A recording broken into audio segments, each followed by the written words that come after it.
The first emperor of Rome is Octavius Tyrannus. Before Octavius became an emperor, Rome was a republic headed by Julius Caesar, who got assassinated by members of the Senate after he declared himself dictator for life.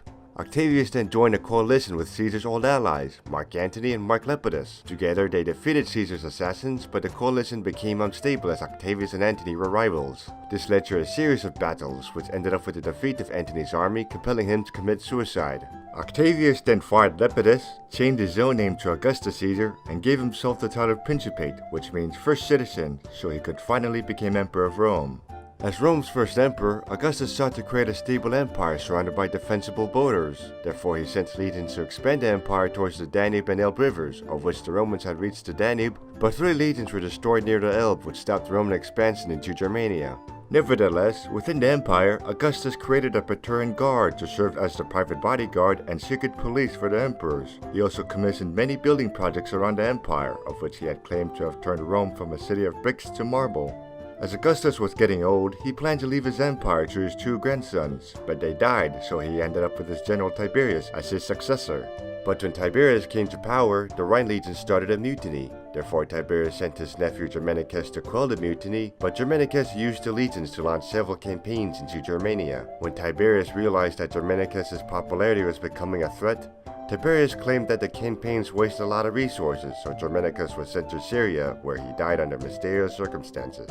Later on, Tiberius became fed up with the job and isolated himself to Capri, leaving things to his Praetorian prefect Sejanus. However, Sejanus used his position to kill and purge his own rivals, and then he planned to kill Tiberius. So when Tiberius discovered a plot against him, he had Sejanus assassinated. Tiberius then further decreased his popularity by becoming paranoid and started purging people by creating treason trials. So when Tiberius got sick, news spread across the empire that Tiberius died. Many people cheered, with some demanding that Tiberius should be thrown into the Tiber River. However, when it turned out that Tiberius wasn't dead, one of his guards suffocated him to death, and Germanicus' son Caligula became emperor.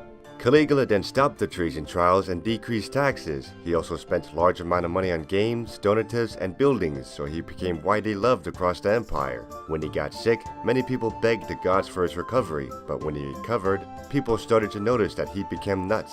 When he found out his expenditures had drained the treasury, he increased taxes and created new treason trials so he could arrest people and confiscate their property. Caligula also made preparations to invade the island of Britain, but instead declared war on Neptune and ordered his men to collect seashells as war spoils. He even threatened to make his favorite horse a Roman consul. Eventually, Caligula got assassinated, and a brief moment of chaos erupted in the city as the guards tried to hunt down the assassins. Along the way, the guards find a man hiding behind some curtains and dragged him out against his will. They identified him as Caligula's uncle Claudius and proclaimed him emperor. Due to Claudius' jerky movements and speech impediment, he was often mocked for his disabilities, including from his own mother. However, his reign was pretty successful as Rome had conquered and annexed many states around the empire. Claudius also undertook a large project to reduce food shortages by draining the Fucine Lake, but that ended in disaster, so he created a new harbor near Rome. Claudius also had a pretty disastrous marriage life. He betrothed the woman who died on the wedding day. His next wife was divorced for adultery. His third wife was so promiscuous, she won a contest against a prostitute on who can have sex with the most men in a day. She also married another man and plotted to overthrow Claudius, but she was caught and executed. His last wife killed him, so she could rule the empire through her son Nero.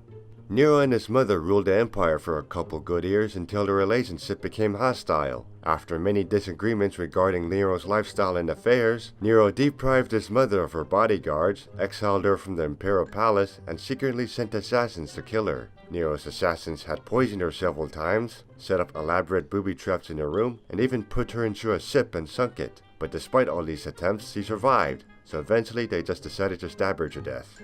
Afterwards, Nero's excessive spending on art patronage and building projects had drained the treasury, so Nero increased taxes and purged many wealthy landowners for their estates. But in July of 64, Rome had caught on fire. Nero had gave massive relief efforts for the displaced Romans, but some people suspected he burned Rome to make room for his golden palace, so Nero tried to put the blame on Christians and had them publicly burned.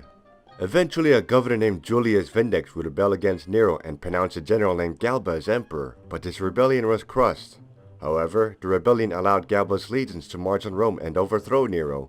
Nero then ran away and committed suicide, and Galba made himself emperor of Rome.